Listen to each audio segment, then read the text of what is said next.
আজকের রেসিপি দারুণ স্বাদের বাঁশপাতা মাছের বেগুন দিয়ে তেল ঝাল।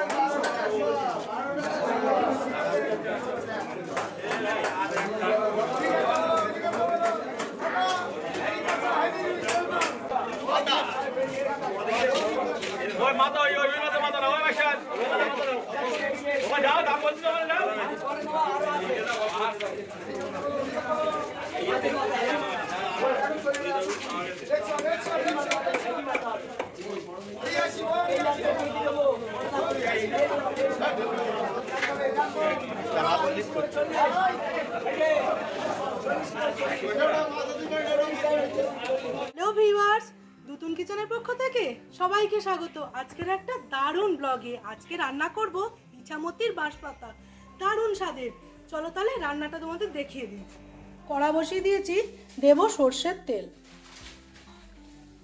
বাঁশপাতা মাছ ধুয়ে নিয়েছি, নুন আর পরিমাণ মতো হলুদ গুঁড়ো দিয়ে ভালো করে মাখিয়ে নেব, তাহলেই রেডি হয়ে যাবে স্পেশাল ইছামতির বাঁশপাতা। এই মাছটার যে কি স্বাদ, যে খায়নি সে একদমই জানতে পারবে না। নুন হলুদ ভালো করে মাছটায় মাখিয়ে নেবো। মাছটা কিরমভাবে কাটিয়ে নিয়ে এসছে বাজার থেকে তোমরা দেখেছো, ভালো করে মাখিয়ে নিলাম।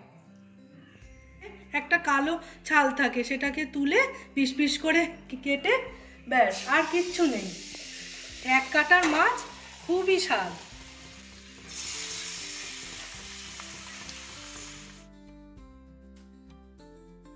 লম্বা লম্বা করে বেগুন ভেজে তুলে নিয়েছি, মাছে দেব। টমেটো আদা পরিমাণ মতো গ্রেট করে নিয়েছি। এবার দেবো হলুদ গুঁড়ো, তার সাথে লঙ্কার গুঁড়ো আর স্বাদ অনুযায়ী নুন, সব একসাথে মিশিয়ে নেব।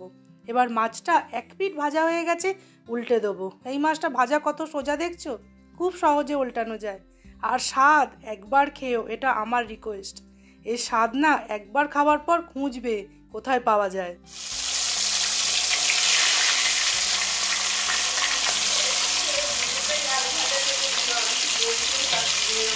বাঁশপাতা মাছ কটা ভেজে নিয়েছি, তুলে নিলাম। এবার ওই তেলে দেবো কালো জিরে ফোড়ন, তার সঙ্গে যে বাটনাটা আমি মিশিয়ে রাখলাম পেস্টটা, সেটা দিয়ে দেবো। দিয়ে ভালো করে কষবো।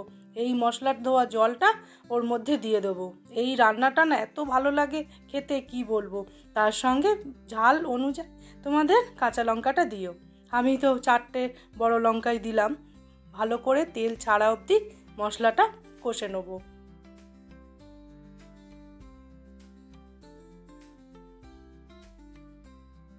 তেল ছেড়ে দিয়েছে, পরিমাণ মতো জল দিয়ে দেবো, খুব বেশি নয়, একটু অল্প। এবার ভেজে রাখা বেগুনগুলো দিয়ে দিচ্ছি। এক টকবক করে ফুটছে, দেখো। এর যে স্বাদ আজকে কি হবে, এই দিয়ে ভাত সাবার হয়ে যাবে। ভেজে রাখা বাঁশপাতা মাছ এক এক করে ওপরে দিয়ে দেবো। আর সব শেষে একটাই মাত্র জিনিস বাকি আছে দেওয়ার, সেটা দিলেই রান্নাটা পুরোপুরি রেডি হয়ে যাবে। কি আবার ধনেপাতা কুচি দিয়ে দিলাম। দিয়ে এবার গ্যাসের ফ্লেমটা অফ করেই দিয়েছি, ঢেলে নেব।